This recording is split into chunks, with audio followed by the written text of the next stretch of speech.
seconds.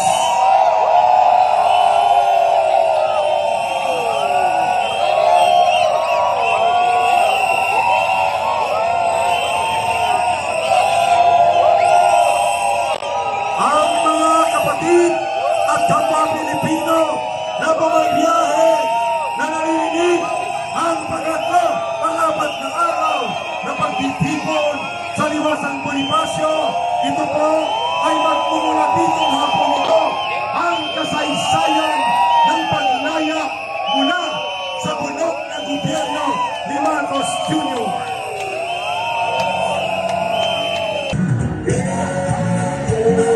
Isang kanina naman ng pagsasama-sama ng mamamayang Pilipino na nagmamahal sa kalayaan at katarungan ng ating mga kababayan.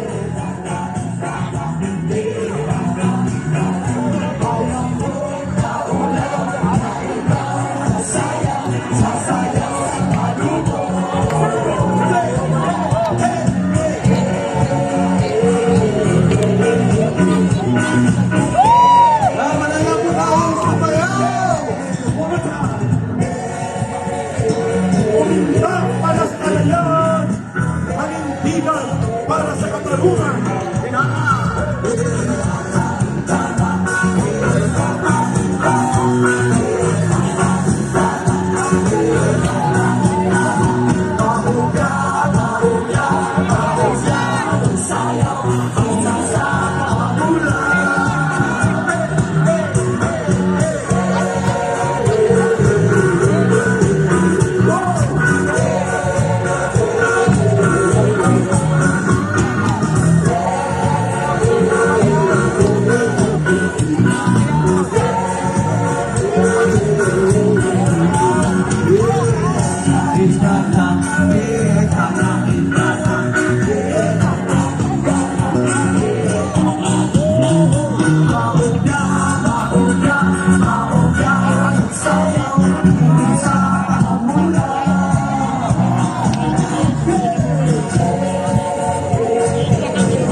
Papawisan na siya, guys. Ipakita natin ang ating suporta!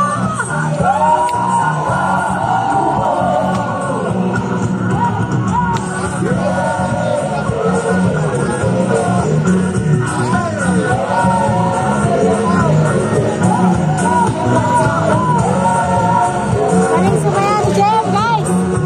Performer to talaga, oh.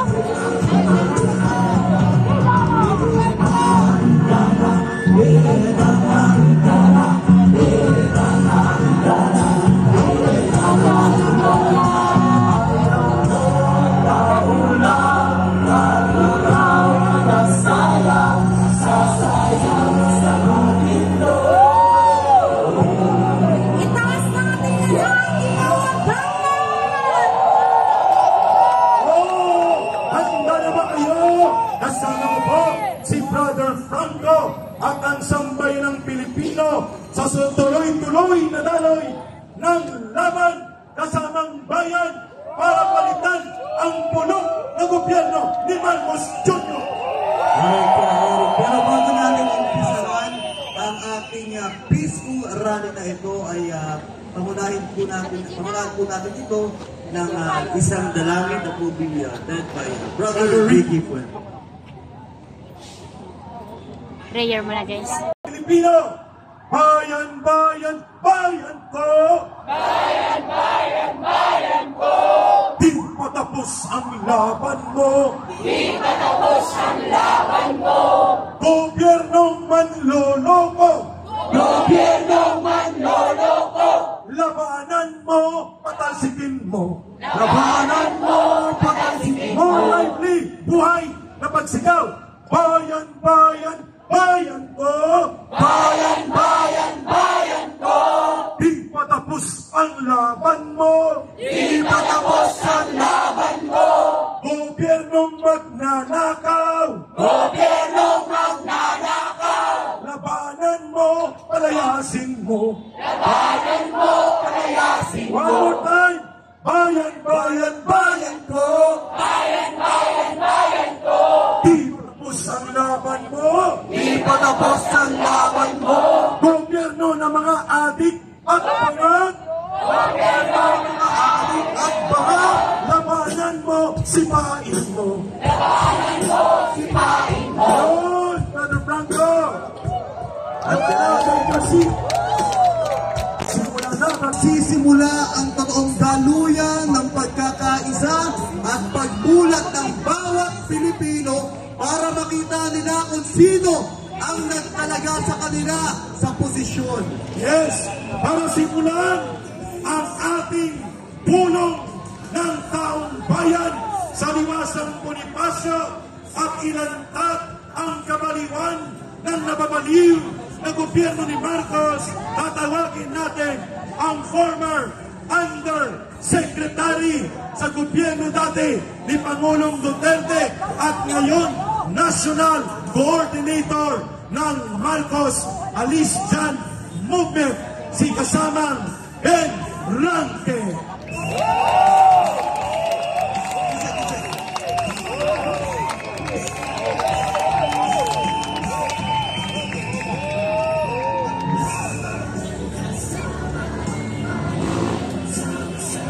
Isang malungkot na linggo sa taong bayan dahil sa pagkupkop ng QOGC compound ng isang bangag na presidente.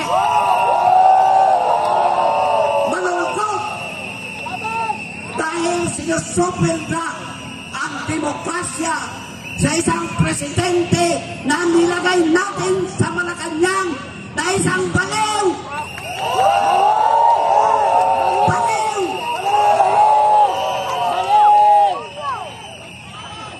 Anong pakay nila doon sa QOGC compound? Bakit hanggang ngayon hindi pa sila umaalis at gusto na ba silang manirahan doon? Walang iya! Kapal ang mukha! Diba? Banat! Nagsisimbolo yan! Nagkagawin nila ang isang malagim na pangyayari na kagagawan ng isang bangag na presidente para magkaroon na sila ng dictatorial regime at martial law sa ating bansa. Ginawa nilang ehemplo ngayon ang Davao City, lalo na sa QOGC compound. Never again mangyari ang kadiliman ng Marcos dictatorship. We will not repeat. We will not repeat the September 21 history. We will repeat. Never again to martial law! Never again. Never again. Never again. Never again to martial law.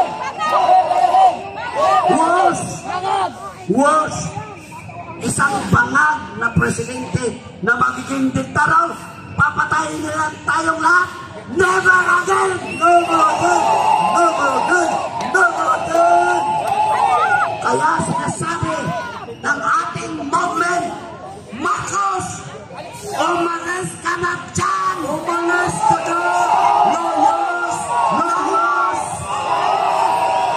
Salot ka ng bayan! Salot ka ng bayan! Marcos, salot na makasalot salutan! Marcos, salot na makasalot salutan! Marcos, salot na makasalot salutan! Marcos, salot na makasalot salutan! Diba tayo at isa sa mga malalaking grupo na 7 million members ang KOGC ang tumulong na ilagay sa pwesto sa Malacanang.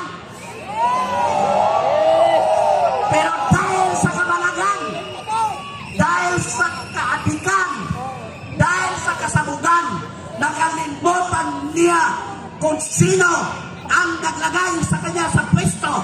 Diba tayong lahat na dito at sa buong Pilipinas nating mga kasama? Tama! Kung tayo ang naglagay sa kanya sa Malacanang, tayo din ang hihila sa kanya palabas sa Malacanang. Palabas sa Malacanang. Marcos, alis! Hindi ka naman kailangan. Ang mga pangyayari sa ating bansa, ang kaguluhan ngayon, ang kahirapan ngayon, ang paglaganap ng kriminalidad, ang paglaganap ng iligal na droga ay dahil sa kabangagan ng namumuno ngayon sa bansa.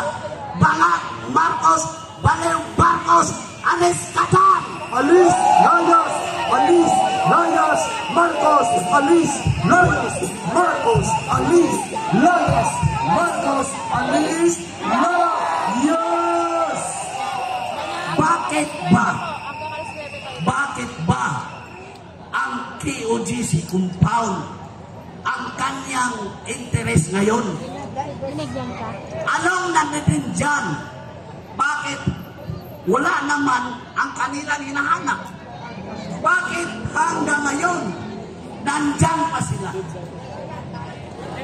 Ang visa lang ng kanilang papel ay arrest warrant. Wala naman doon ang personal na tao na kanilang hinahanap. Ama! Bakit andyan pa sila? Tapos, yung court order ng TRO, temporary protection order, hindi nirespeto ng mga bangag na pulis ni Marcos dahil utos ng bangag na presidente. Bertugo! Bangag! Bertugo! Bangag! Bertugo! Baliw! Bangag! Bertugo! Bangag!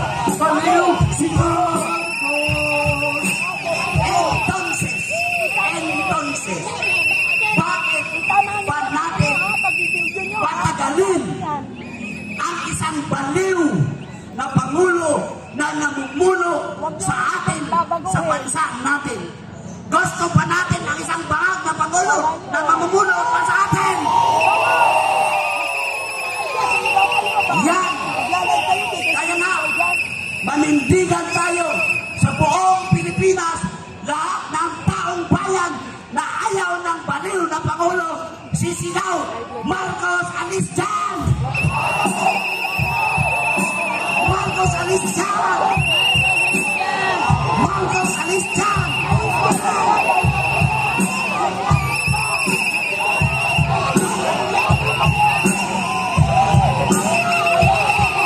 Tingnan mo ang ginawa sa KOGC. Sisirain nila ang paaralan ng kabataan doon. Parehas ka rin yan na ang isang bangag, ang isang adik, ang isang sabog na presidente ay sinisira niya ang kinabukasan ng ating kabataan. Sinisira niya ang kinabukasan ng kabataan sa bansa.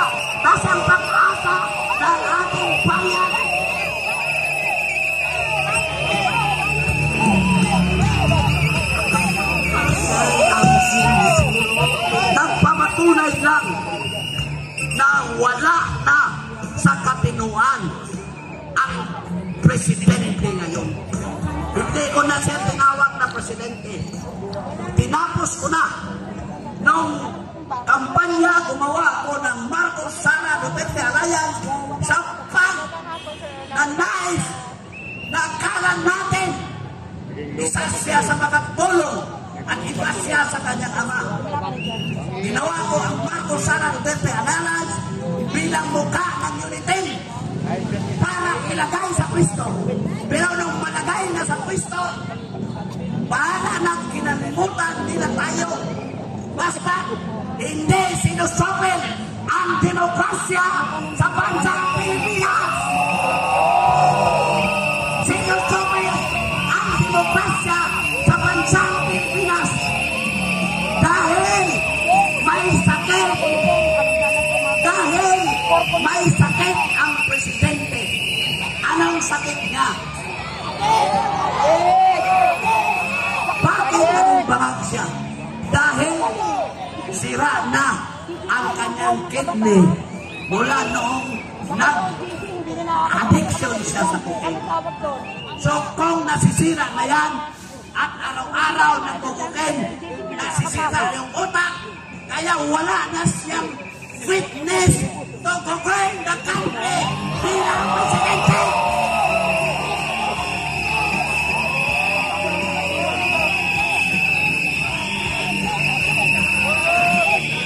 Kaya ang Marcos Alis Dyan movement nanawagan sa kanyang pag-alis because mga Marcos Jr. is seriously ill that he cannot continue to perform his duties and responsibilities for the country dahil sa siyang baliw, mga adik. Yan ang presidente ngayon sa Pilipinas. Kaya sinasabi ko, inaalok ko ang mga kabinete, ang ating kasundaluhan, ang ating matitindong kapulisan, ang ating mga simbahan, lalo na ang Catholic Bishops Conference of the Philippines. Hindi na matino ang presidente dahil sa kanyang pagkabaliw ng adik, sabog, at sa kabaliw na yun. Kaya nga, ito ang nangyayari sa atin ngayon. So karapat-dapat lamang na lahat tayo tumindig sa buong Pilipinas at isigaw, Marcos Alis! Marcos Alis! Marcos Alis! Marcos Alis! Marcos Alis! Kakampahin natin. Meron ako YMCA. Marcos. Marcos. O Maris ka na dyan. Marcos.